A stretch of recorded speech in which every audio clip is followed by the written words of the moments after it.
மக்களின் கனவுகளை நிறைவேற்ற இரவும் பகலும் கடினமாக பணியாற்றுவேன் என பிரதமர் நரேந்திர மோடி கூறியுள்ளார்.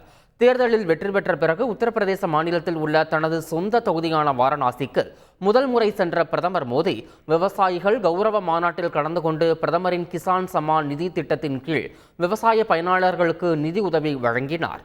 தொடர்ந்து உரையாற்றிய பிரதமர் மோடி காசி மக்களின் அபரிமிதமான அன்பால் மூன்றாவது முறையாக நாட்டின் சேவகனாகவும் பாக்கியம் தனக்கு கிடைத்திருப்பதாக கூறினார்.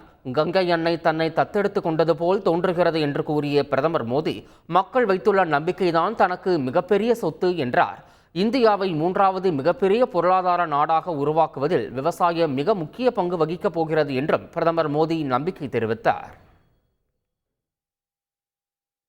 நடப்பு நிதியாண்டுக்கான முழுமையான மத்திய பட்ஜெட்டை ஜூலை மாதம் நடைபெறும் பட்ஜெட் கூட்டத்தொடரில் மத்திய நிதியமைச்சர் நிர்மலா சீதாராமன் தாக்கல் செய்ய உள்ளார். முன்னதாக பொருளாதார அறிஞர்கள் மற்றும் முக்கிய துறையினருடன் மத்திய அமைச்சர் நிர்மலா சீதாராமன் ஆலோசனை நடத்த உள்ளார். புதன்கிழமை முன்னணி பொருளாதார அறிஞர்களுடன், வியாழக்கிழமை நிதி சேவைகள் மற்றும் மூலதன சந்தை நிபுணர்களுடனும் ஆலோசனை நடத்துகிறார். தொடர்ந்து 21ஆம் தேதி வேளாண் பொருளாதார அறிஞர்களுடனும், 24ஆம் தேதி தொழில்துறையினருடனும், 25ஆம் தேதி வர்த்தகம் சேவைகள் சார்ந்த நிபுணர்களுடனும் ஆலோசனை நடத்த உள்ளார். செய்திகளை உடனுக்குடன் தெரிந்து கொள்ள உடனே சப்ஸ்கிரைப் பண்ணுங்க.